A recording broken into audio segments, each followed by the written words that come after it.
একটা বিষয় খেয়াল করেন না, যে যখন সূর্য ডুবে যায় তখন পাখিগুলো কি করে বলেন? বাসায় ফিরে যায় না? মানে দিন শেষ, সূর্য ডুবে গেছে, এখন বাসায় ফিরতে হবে, তাই না? এভাবে আল্লাহ পাক রমাদান দিয়েছেন আমাদেরকে, কেন জানেন? যাতে এই যে সারা বছর আমরা এদিক ওদিকে ছোটাছুটি করে দূরে সরে গেছি না, এখন কাছে আসো, ঘরে আসো, আল্লাহর কাছে আসো। রমজান মাসে কোথায় আসো? আল্লাহর কাছে আসো। এখন আল্লাহর কাছে আসতে হলে আপনার প্রিপারেশন লাগবে না? আমি আপনাদেরকে আজকে 15টা পয়েন্ট বলবো ইনশাআল্লাহ, বেশি বড় বড় করে না, জাস্ট সংক্ষিপ্ত করে 15টা পয়েন্ট। এই পয়েন্টগুলো আমাদেরকে রমাজানের আগেই নিজের মাথায় ঢুকাইতে হবে, পাক্কা নিয়াত করতে হবে। আল্লাহ পাক যেন আমাকেও তৌফিক দেন, আপনাদের সবাইকে তৌফিক দান করেন। তো আমি যেটা বলছিলাম ভাই, আমাদের আগে ইলম শিখতে হবে, আমল বাড়াইতে হবে, ওলামা কেরামের সোহবত লাগবে, আর রিজিক হালাল করতে হবে। কি করতে হবে? কোনো অবস্থায় সুদ ঘুষ হারাম দুর্নীতির সামনেও যাবেন, যদি যান আপনি পরকালে পস্তাবেন, আর কিচ্ছু বলার নেই আমার। যদি যান তাহলে আপনি দুনিয়াতেও পস্তাবেন, পরকালে পস্তাবেন। আল্লাহ পাক আপনাকে হেফাজত করে না। আমি বের হয়ে আসেন, নিয়াত করেন, রিজিকের মালিক আল্লাহ। আর রজ্জাক কে? কে আর রজ্জাক? এই সাগরের নিচে যে মাছগুলো থাকে লক্ষ লক্ষ কোটি কোটি, কোনোদিন সুদ খায়, ঘুষ খায়, জুলুম করে? ওদেরকে কে খাওয়ায়? এই জমিনে যত প্রাণী আছে চাকরি বাকরি করে, কখনো ব্যবসা করে? কিছুই তো করে না। কে খাওয়ায়? তা আমাকে সুদই খাওয়া লাগলো, আমাকে রিজিকের জন্য সুদই খাওয়া লাগলো, হ্যাঁ? আমাকে ঘুষি খাওয়া, আমাকেই খাওয়া লাগলো, আমাকেই দুর্নীতি করতে হইলো। আল্লাহ পাক আমাদেরকে বুঝ দান করেন। আমি রিজিক আল্লাহ পাক দিবেন। যদি আপনি হারামে চান তখন হারামেই পাবেন, হালালে চাইলে আল্লাহ পাক হালাল রাস্তা বের করে দেবে ইনশাআল্লাহ। তো এগুলো আমাদের কাজ ভাই। একদিন দুই দিনের মাহফিল করে আমরা সব কায়েম করতে পারবো না। তারপরে আমাদের পরিবারের আদর্শ ঠিক করতে হবে, পরিবারের মেয়েদেরকে পর্দায় রাখতে হবে, সবাইকে সৎ কাজে আদেশ করতে হবে, অন্যায় কি করতে হবে? নিষেধ করতে হবে, দাওয়াতের কাজ করতে হবে, আলেমদের সহমতে থাকতে হবে, উম্মাকে ঐক্যবদ্ধ করার চেষ্টা করতে হবে। তারপরে ইনশাআল্লাহ দিনের জন্য কিছু করা যাবে। ঠিক আছে কথা? আল্লাহ পাক আমাদেরকে বোঝার তৌফিক দান করেন। এখন আসেন ভাই, ওই 15টা পয়েন্ট আমি আপনাদেরকে বলি, এই 15টা মাথায় ঢুকান, এটা ভুলে যাবেন না আজকে, সব ভুলে গেলাম, ঠিক আছে?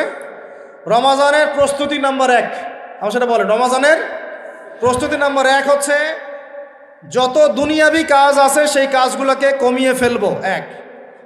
দুনিয়াবি কাজগুলো কি করব? মানে দুনিয়াবি যত কাজ, যত ব্যস্ততা যা আছে এগুলোকে কমায় নিয়ে আসবো, যাতে রমজান মাসে আমাকে বেশি বাইরে দুনিয়াবি প্রয়োজনে বাইরে বের হইতে না হয়, মানে বেশি ব্যস্ততা আমাকে দুনিয়ার জন্য না করতে হয়। মনে করেন যে আপনি চাইলে এখন যদি সামর্থ্য থাকে রমাদান এবং ঈদের বাজার করে রাখতে পারেন, কারণ লাইলাতুল কদর নষ্ট করে ঈদের বাজার, আর রমাজানের অনেক রুহানিয়াত নষ্ট করে দেয় দুনিয়াবি বাজার ঘাট, তাই না? সবার সামর্থ্য হয় না, সবার সামর্থ্য হয় না, কিন্তু বড় বড় যে বিষয়গুলো আছে, বড় বড় খাবার, মৌলিক খাবার, এগুলো আপনি 2 মাসের জন্য বাসায় রাখতে পারেন যদি সামর্থ্য থাকে। সামর্থ্য নাই তাহলে সেটা আলাদা বিষয়। মোট কথা এটা শুধু একটা বিষয় বোঝাচ্ছি না, দুনিয়াবি যত ব্যস্ততা এগুলোকে কমায় রমাজানের জন্য প্রিপারেশন নিতে হবে। আল্লাহ পাক আমাদেরকে সবাইকে রমাদানের জন্য প্রিপারেশন নেওয়ার তৌফিক দান করেন। এটা হলো মনস্তাত্ত্বিক প্রিপারেশন, যে রমাদান আসতেছে, আমি শাবান মাসেই আমি আমার কাজগুলো গোছাই নেব, যাতে রমজানে আমি ফারেক থাকি ইবাদতের জন্য। বুদ্ধিমানের কাজ না এটা? আল্লাহ পাক তৌফিক দান করেন। আমিন। 2 নম্বর হচ্ছে ভাই, রমাজানের আমরা সবাই 30টা সওম রাখবো বলে নিয়াত করি, আল্লাহ পাক তৌফিক দান করেন। আমিন। কিন্তু এখানে একটা কথা, 2 নম্বরটা হচ্ছে রোজা রাখার মতো রোজা রাখতে হবে। কি বললাম বলেন? রোজা রাখার মতো রাখতে হবে। এটা কেন বললাম, কেন বললেন ভাই? উত্তর দিচ্ছিস। উপোস থাকা, না খেয়ে থাকা আর সওম রাখা এক জিনিস নয়। পানি ছেড়ে দেওয়া, খাবার ছেড়ে দেওয়া আর ইসলামী সওম এক জিনিস নয়। অনেক ধর্মের মানুষ খাবার পানি ছেড়ে দিয়ে থাকে, উপাস থাকে, থাকে না? হাদিসের মধ্যে নবীজি বলেছেন যে যে ব্যক্তি রোজা রেখে অন্যায় কাজ ছাড়তে পারলো না, মানে আল্লাহর মাসিয়াত ছাড়তে পারলো না, এই যে কাবায়ের ফাওয়াহিশ এগুলো ছাড়তে পারলো না, অশ্লীলতা ছাড়তে পারলো না, মিথ্যা ছাড়তে পারলো না, বেহায়াপনা ছাড়তে পারলো না, তার না খেয়ে থাকায়, পানি না পান করায় আল্লাহর কিচ্ছু যায় আসে না। তার রোজার বিষয় বুঝলাম। রোজা কাকে বলে ভাই? মানে রোজা মানে হচ্ছে আমি আল্লাহ পাকের সমস্ত নিষেধ ছেড়ে দিব। কি করব? আল্লাহর সমস্ত নিষেধ। রোজা থেকেছি, পানি খাচ্ছি না, খাবার খাচ্ছি না, কার ভয়ে? গোসল করার সময় 1 ঢোক পানি খেলে কে দেখবে? এই চেতনা তখন কাজ করে, তখন কাজ করে না? চুপ করে 1 লোকমা ভাত খেলে কে দেখবে? কেউ দেখবে? আল্লাহ ছাড়া কেউ দেখবে? কেউ দেখবে না। তারপর আপনি খান না কেন? আপনি খান না কেন? কারণ আপনি অনুভব করেন যে আল্লাহ পাক আমাকে দেখছেন। এটাই হলো ইহসান। এটার নাম কি? ইহসান। এটাই বলা হচ্ছে হাদিসে জিবরিলের মধ্যে, আনতা আবুদুল্লাহ কাআন্নাকা তারাহ, তুমি এমনভাবে আল্লাহর ইবাদত করো যেন তুমি আল্লাহকে দেখতে পারছো। ওয়া ইল্লাম তাকুন তারাহু, তুমি যদি আল্লাহকে দেখতে না পারো জেনে রাখো ফাইন্নাহু ইয়ারাক, আল্লাহ পাক তোমাকে দেখছেন। এইটাকে বলে আল্লাহ কনসিয়াসনেস বা ইহসান বা তাকওয়া। আর তাকওয়া হাহুনা, তাকওয়া কোথায়? এখানে।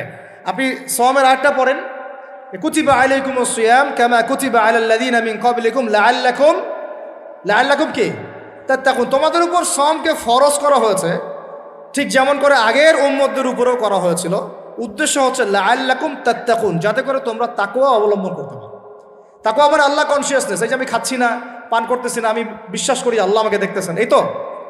তো সেই বান্দা কেমন করে রমজান চলে গেলেই বেনামাজি থাকতে পারে? রমজান চলে গেলে কি আল্লাহ তাকে আর দেখে না? সেই বান্দা কিভাবে সুদ খায়, তখন কি আল্লাহ তাকে দেখে না? সেই বান্দা, একই বান্দা কিভাবে জেনা করতে পারে? মেয়েকে নিয়ে কেমন করে বাইকে ঘুরতে পারে? কেমন করে গায়রা মাহরামের সাথে আমরা করতে পারি, ফ্রি মিক্সিং করতে পারি? কেমন করে সে সমকামিতার দিকে ধাবিত হতে পারে? কেমন করে সে জুয়া খেলতে পারে? কেমন করে সে মাদক খাইতে পারে? কেমন করে সে আল্লাহ দ্রোহী আইন বাস্তবায়ন করতে পারে? যদি সে এই চেতনা থাকে যে আল্লাহ আমাকে দেখছেন। এই চেতনাটাকে বদ্ধমূল করার জন্যই রমাজান আসে। বলেন সুবহানাল্লাহ। আমি কি বুঝাতে পারলাম রোজা রাখার উদ্দেশ্যটা কি? ওই জিনিসটাকেই আমাদের ভিতরে ইনস্টল করাই হলো উদ্দেশ্য। লাআল্লাকুম, আমার সাথে বলেন লাআল্লাকুম তাত্তাকুন। তাকওয়া কি কিনতে পাওয়া যায় বাজারে? এই যে আল্লাহ পাক আমাকে দেখছেন, আমি খাবো না, আল্লাহ আমাকে দেখছেন, আমি পান করতে পারবো না, আমার রেস্ট্রিকশন আছে, পিপাসায় গলা ফেটে যাচ্ছে একেবারে রোদের মধ্যে, তাও খাচ্ছি না কেন? কার ভয়ে? ওইটাই জীবনের সব ক্ষেত্রে বাস্তবায়ন করার জন্যই রমজান আসে। বুঝতে পারি নাই মনে হয়? ওই চেতনাটাই, একই চেতনাটাই জীবনের সবগুলো কাজে বাস্তবায়ন করার জন্য কি আসে? রমাদানের 6 মাস। আমরা শুধু রোজার ফজিলত নিয়ে বয়ান করি, রোজা রাখলে 70 গুণ নাকি হবে না, 70 গুণ হবে, 700 গুণ বাড়াই দেবে। মূল কথা ফজিলত তো ফজিলত পাবোই, মূল কথা এইটা, তাকেও অবলম্বন করতে হবে। আল্লাহ পাক আমাদেরকে তৌফিক দান করেন।